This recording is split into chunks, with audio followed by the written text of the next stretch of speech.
నిదురలో నీ కల చూసి తుల్లి పడిన ఎదకి ఏ క్షణం ఎదురవుతావో జోల పాటవై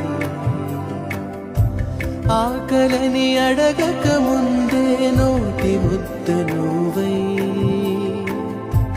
ఏ కథలు వినిపిస్తావో జాబి